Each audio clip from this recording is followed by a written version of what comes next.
Alrighty, we are back. I watched a great news article the other night. An 89-year-old woman. She's sound asleep in her home in the middle of the night. Suddenly she hears this banging at the front door. She gets out of bed. She looks into the living room. She realizes it's not somebody banging on her door. Somebody trying to bang through her door. Somebody trying to punch through and kick through her front door. 89-year-old woman. So what does she do? She marches back into her bedroom, grabs this little box she keeps, this like a little gift box. She pulls it out, flips the lid off, and in her little gift box is a .22 caliber revolver that she's had forever. She walks back into the living room. Now, 89 years old. She doesn't go hunker down, find a corner, and hide in the corner in her bedroom or in the bathroom. No. She walks back into the living room. The guy's still breaking down the door. And in the video, they actually show the door. It's cracked. It's shattered. It's big chunks of it are missing. Glass is gone. I mean, this guy was making serious headway getting through that door. She walks back into the living room. Bam! Fires around at the guy.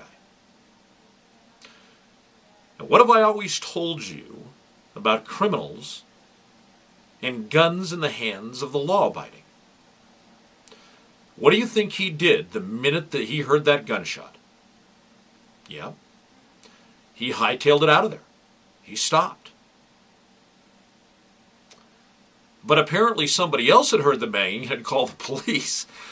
So, just as the felon is hightailing it down her sidewalk out to the public sidewalk, guess who's rolling up? Yep. So, criminal didn't make it very far. He was taken into custody. He's being booked on several felony charges. But the lesson of this story is that although it was a little .22 caliber, I think I've told you before, my very first law enforcement instructor's instructor, in other words, I was taking a course to become a law enforcement handgun instructor.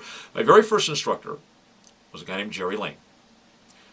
And I'll never forget, he said, I wouldn't even want to be shot with a .22. Somebody asked him a question about caliber. He says, his opening line, I wouldn't even want to be shot with a .22.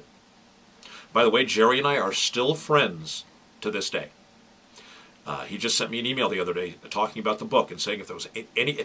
And Jerry's got to be, gosh, I'm guessing he's in his 70s. He said, if there's anything I can do to help you get this book out, help you get this message out, you let me know. Okay? This guy, former Special Forces, A-Team commander, SWAT team commander later, SWAT sniper. Used to work for H&K after that, training people on HK products all over the world, law enforcement and military. Was a contract instructor with Glock for years. I mean, the guy's got a depth of experience. He's a good American. Loves his nation. He said, Dave, if there's any way that I can help you get this message out, please don't hesitate to call on me. This is a guy I took a 5-day firearms course from, I don't know, 20 years ago, 25 years ago, I don't even remember. We're still friends to this day. But his comment, I wouldn't even want to be shot with a .22. Well, clearly the guy that was battering down this woman's door did not know the nature of the gun she was holding, whether it was a .22 caliber, whether it was a .45 caliber, he didn't know. But she capped off one single round. And this guy took off like it was a foot race and somebody just fired the starting pistol. Okay? Now, clearly, I don't remember where the story took place, but clearly she lives in a right-minded community. No charges filed. She was left with the gun. The gun wasn't taken for investigative purposes or any of that hooey, that nonsense.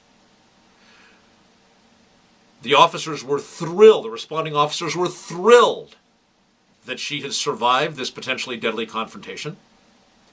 They were so thrilled that they did something which I think is fantastic. And you probably couldn't find many cops in America anymore who would do this. So kudos. I don't know the names of these officers, but kudos to these officers. They asked if she had any spare ammunition for her revolver, and she did. These officers took her .22 caliber pistol and reloaded it for her and gave it back to her to put in her gift box. You know, I hear stories like this, and I have to wonder about the anti-gunners, the people who despise liberty, who despise life, who despise freedom. How would they like to see this situation have ended? Well, is there any doubt in the minds of any rational person the type of ending? We don't need to know exactly. Was she beaten? Raped? Yes, people do rape 89-year-old women. Murder? We don't know. But I think what any rational person can say is somebody who was physically tearing down a front door with his own hands and feet, smashing it to bits, probably wasn't going to be too kind to her when he got into the house. I have to wonder about the liberty haters. Why do they want an older woman dead? I'm Dave Champion. Stay with me. Be back right after these words.